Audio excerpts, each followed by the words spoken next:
नमस्कार, खबरों का पंचनामा देख रहे हैं आप। मैं हूं निश्चित दुबे। हम लेकर आए हैं देश दुनिया की 5 बड़ी खबरें, जिस पर चर्चा के लिए हमारे साथ स्टूडियो मौजूद हैं कैपिटल टीवी के editor in chief doctor Manish Kumar. बहुत बहुत स्वागत है सर आपका। धन्यवाद। चलिए सबसे पहले एक नजर हेडलाइंस पर। महिला आरक्षण बिल पर विपक्ष पर भड़के अमित शाह, कहा महिला विरोधी है विपक्ष, माफ नहीं करेंगी महिलाएं, पीएम मोदी करेंगे देश को संबोधित। बिल के गिरने पर विपक्ष मना रहा है जश्न, राहुल प्रियंका गांधी ने कहा हमने मोदी को हरा दिया, असम और जम्मू कश्मीर मॉडल को दोहराने की थी कोशिश। पश्चिम बंगाल में मुख्यमंत्रियों ने दहाड़ा, मुख्यमंत्रियों के दहाड़ से डरी ममता बनर्जी, खटखटाई चुनाव आयोग का दरवाजा। नोएडा प्रोटेस्ट में 203 ठेकेदारों के खिलाफ एक्शन, संविदा श्रम अधिनियम के उल्लंघन के लगे आरोप, 1100 लोग सलाखों के पीछे। एक बार फिर ट्रंप ने दी ईरान को धमकी, सीजफायर के सारे दरवाजे बंद और भीषण हो सकती है तबाही। खबरों में सबसे पहले बात महिला आरक्षण बिल की। बिल को फेल होने के बाद गृह मंत्री अमित शाह ने विपक्ष को जिम्मेदार ठहराया, कहा विपक्ष ने महिलाओं के साथ विश्वासघात कर दिया है, विपक्ष महिलाओं के हितों के मामले में हमेशा पीछे हटती है, देश की महिलाएं कभी माफ नहीं करेंगी और इस मामले में अभी कुछ ही देर में पीएम मोदी देश को संबोधित करेंगे। इस दौरान महिलाओं को लेकर बड़ा ऐलान कर सकते हैं पीएम मोदी। इससे पहले पीएम ने कहा था कि विपक्ष हमेशा महिलाओं के खिलाफ काम करती है। क्या कुछ ऐलान कर सकते हैं सर पीएम? देखिए, प्रधानमंत्री क्या ऐलान करेंगे तो प्रधानमंत्री ही जानते हैं, भारतीय जनता पार्टी के भी लोगों को नहीं मालूम होगा जी। और ये कहना बड़ा मुश्किल होता है कि प्रधानमंत्री कौन सा चाल चलेंगे। लेकिन पिछले 3-4 दिनों से कैपिटल टीवी पे मैं लगातार बोल रहा था कि प्रधानमंत्री और अमित शाह का ये खेल ऐसा है, चित भी मेरी, पट भी मेरी, अड़ा भी मेरा, खड़ा भी मेरा। यू टॉस द कॉइन, किसी भी हाल में वो प्रधानमंत्री ही जीतेंगे, ऐसा दाव उन्होंने खेला। क्या हुआ दिन भर?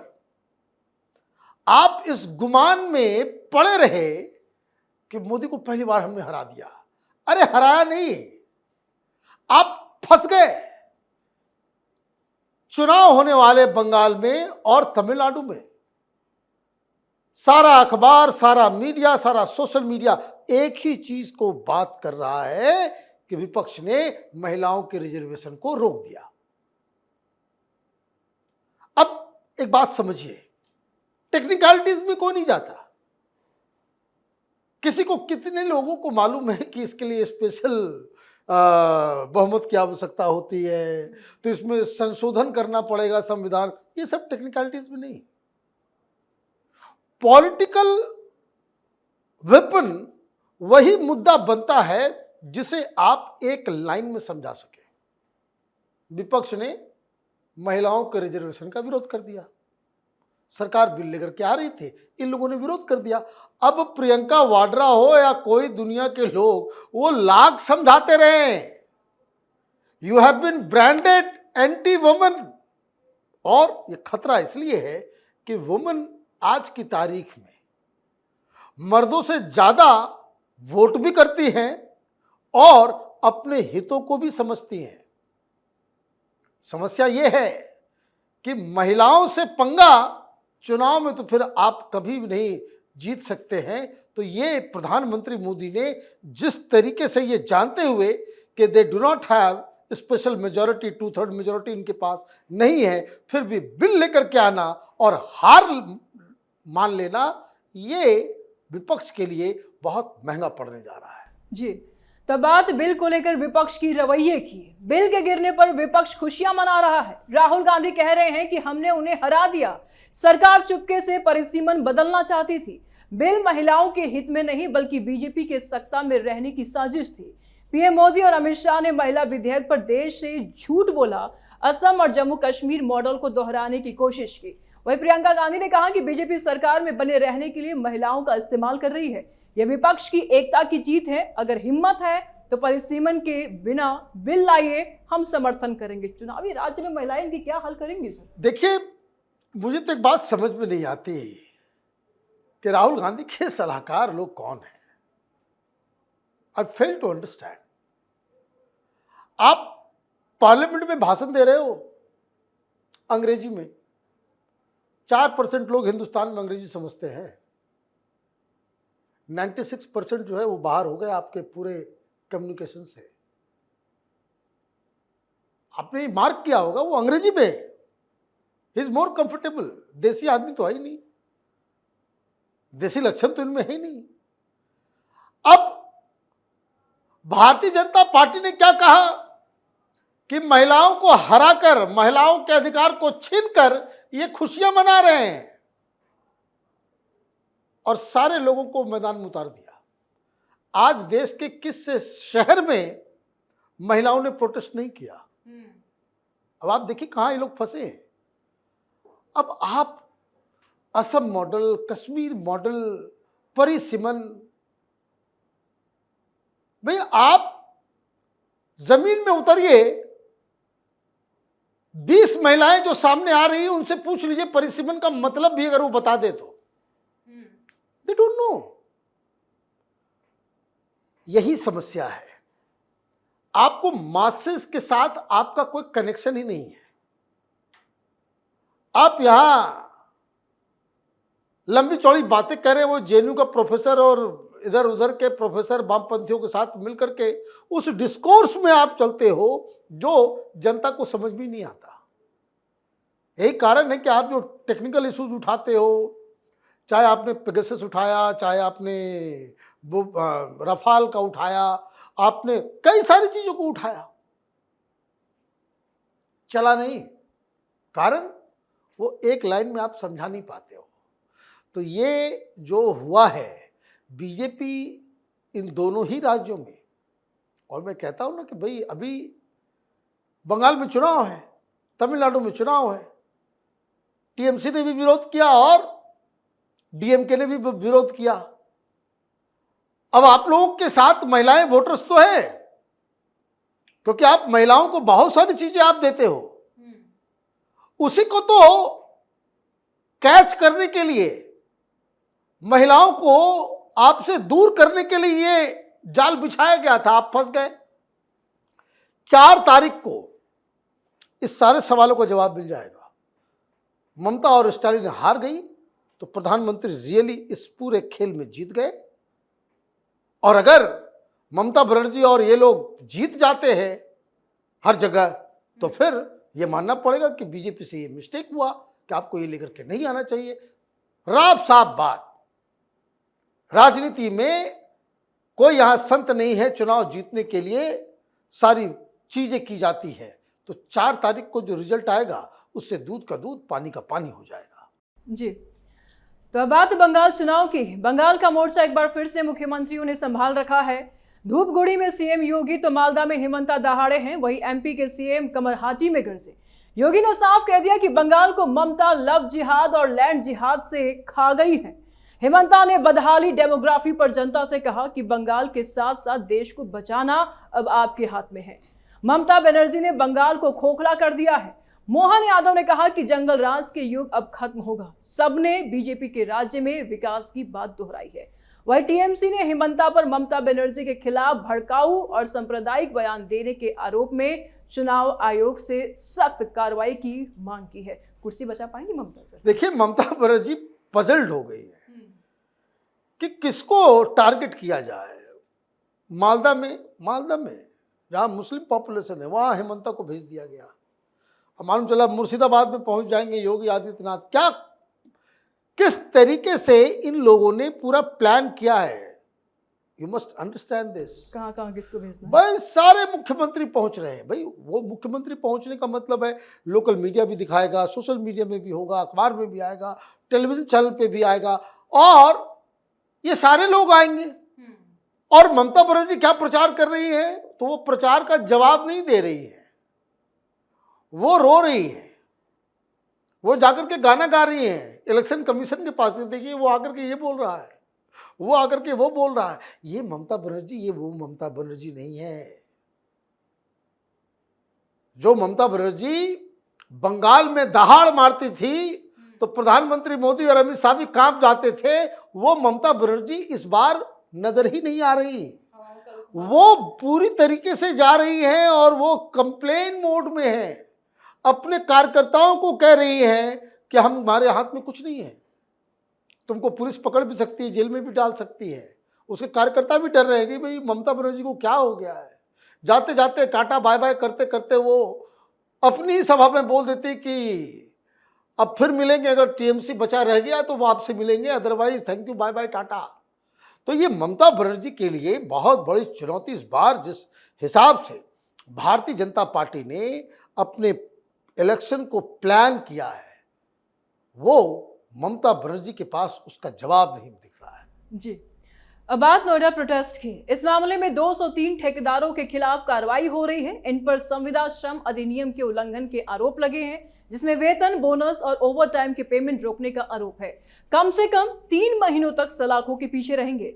वहीं दूसरी तरफ पाकिस्तान का कनेक्शन आने के बाद एटीएस भी सक्रिय हो गई है। सोशल मीडिया अकाउंट्स खंगाले जा रहे हैं और इस मामले में पुलिस अब तक 1100 लोगों को जेल भेज चुकी है। बड़ा एक्शन सरकार की तरफ से। देखिए, मैंने शुरू में ही कहा था जिस दिन ये घटना घट रही थी कि ये वेल प्लान्ड है, ये अर्बन नक्सल्स इसमें इन्वॉल्व है। और जहां नक्सली होंगे, जहां वामपंथी होंगे, जहां अर्बन नक्सल्स होंगे, उनका तार पाकिस्तान और चाइना से जुड़ेगा ही। Nothing new. क्योंकि बहुत सारी खबरें ये आ रही है, जो जानकारी आ रही है इन्वेस्टिगेशन से, कि बहुत सारे लोग ये जो सोशल मीडिया के ऊपर अफवाह फैला रहे थे, वो अकाउंट्स पाकिस्तान से ऑपरेट हो रहा है। यही काम शाहीन बाग में हुआ था, यही बात जो है वो किसान आंदोलन में हुआ था। मुसलमान बन करके, हिंदू नाम रख करके ये लोग शाहीन बाग में उपद्रव कर रहे थे, चल रहा था सब पाकिस्तान से। और ये हमारे कांग्रेसी, समाजवादी, आम आदमी पार्टी के लोग, इन मूर्खता, ये पाकिस्तान से फीड किया जा रहा है, उसको रिट्वीट कर रहे हैं। वही अकाउंट्स इन्वेस्टिगेशन में मालूम चला, जब किसान आंदोलन हुआ सबके नाम बदल गए, सब सिख बन गए, सब सरदार बन गए, फोटो डीपी बदल गया और नाम बदल गया, और वो हिंदुस्तानी सिख हो गए। और उसके बाद वहां से प्रोपेगेंडा चलता था, और उसके बाद फिर वही कांग्रेसी, वही आम आदमी, यही समाजवादी, ये लोग फिर उसको रिट्वीट करते थे। इस बार गलत जगह प्रोटेस्ट कर लिया। मैं पहले ही कहा कि भाई ये शाहीन बाग दिल्ली में हुआ, केंद्र सरकार की अपनी मजबूरी है, वो एक्शन नहीं ले सकती। ये टिकैत डकैत ये सारे लोग जो इन लोगों ने प्रोटेस्ट किया, वो अभी दिल्ली में किया, ब्रिज क्रॉस करके इधर नहीं आए। यूपी में पैर रखने की हिम्मत नहीं पड़ी। यूपी अलग जगह है, यहां योगी आदित्यनाथ बैठे हुए हैं। इन लोगों ने गलत जगह को प्रोटेस्ट किया। आप देखिए, इस तरह का हंगामा इन लोगों ने मानेसर में भी किया, और वहीं से इनका मन बढ़ गया। इनको लगा कि भाई मानेसर में कर लेंगे, कोई वहां पर ज्यादा एक्शन नहीं हुआ, वो कोमल दिल के मुख्यमंत्री हैं उधर। लेकिन यहां आपने, वो कहते हैं ना कि आपने मुसीबत मोल ली है। 1100 लोग अंदर हैं, निकलेंगे नहीं अभी ये। और जो जानकारी आ रही है कि अंदर जो लोग गए हैं, उनके बदन का जो है वो तबीयत भी जो है वो कायदे से उसको ठीक किया जा रहा है। तो अभी आप आगे देखते जाइए किस तरीके के और भी खुलासे होते हैं। इसमें Samajwadi party, Congress party, RJD, इस तरह के तमाम लीडर्स के भी नाम शामिल हो रहे हैं। जी, तो खबरों में अब बात ईरान वार की। एक बार फिर से ट्रंप ने अपनी फजीहत करा ली है। ट्रंप अपने सोशल मीडिया पर कह रहे हैं कि ईरान ने अपने परमाणु कार्यक्रम को हमेशा के लिए समाप्त करने की बात मान ली है। अमेरिका ईरान के सभी समृद्ध यूरेनियम को ले सकता है। ईरान लगभग सभी मांगों पर सहमत हो गया है। वहीं ईरान ने किसी भी प्रकार के समझौते से इनकार कर दिया है। हालांकि हॉर्मुज स्ट्रेट को खोलने की बात पर कहा कि जब तक नाकेबंदी रहेगी तब तक नहीं खुलेगा। इस पर एक बार फिर से ट्रंप ने धमकी दे दी है, जिससे अब जंग और भड़क सकता है। सिर्फ सीज फायर तो दूर की बात है, ट्रंप की बड़ी बेइज्जती हो रही है। देखिए, सीज फायर क्या, अब तो खबर आ रही है कि स्ट्रेट ऑफ हॉर्मुज को फिर से बंद कर दिया ईरान ने। और क्यों नहीं करे? आप वाहियात किस्म के बयान दोगे। एक तो बातचीत कर रहे हो तो बयानबाजी से बचो।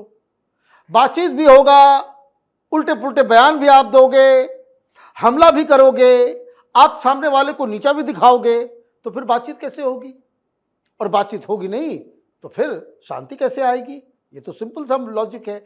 ये वो कहते ना दादा गुंडा कि 20 लोग गए, डॉन जिस तरह से फिल्मों में आप देखते हो कि घेर लिया, चलो भाई साइन करो, सारी बातें मानो, नहीं तो अभी तुम्हारा जो है खोपड़ी खोल देंगे। This is the language, this is the way he is trying to deal with this global crisis. ये हालत है। आपने कह दिया आकर के हम जीत गए, इंटरव्यू में कह रहे हैं कि हम जीत गए। They are begging for deal.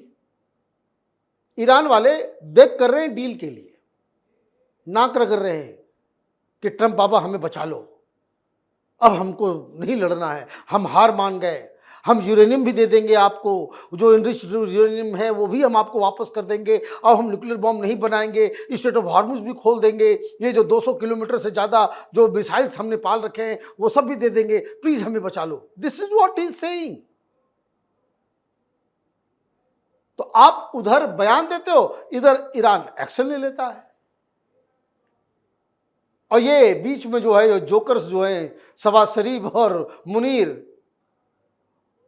वो कन्विंस करता होगा, वो ईरानियन डांटते भी होंगे, तुम पागल हो, तुम यहां से शांति का मैसेज लेकर के आते हो, तुम्हारा वो आदमी जिसके कहने पे तुम यहां पे आए हो वो हमारे खिलाफ बयान दे रहा है। तो आज देखिए क्या क्या कह दिया कि बीबी को जो है ब्लॉक करो, अच्छा खाना खाओ, अच्छा तरल पदार्थ लो और 1 सप्ताह तक आराम करो, सो।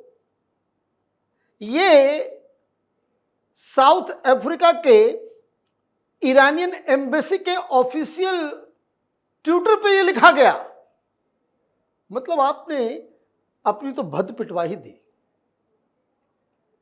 दुनिया में आज तक किसी भी नेशन ऑफ स्टेट के हेड का, चाहे राष्ट्रपति हो, प्रधानमंत्री हो, किसी भी देश का, इतना मजाक नहीं उड़ा है जितना डोनाल्ड ट्रंप का उड़ रहा है।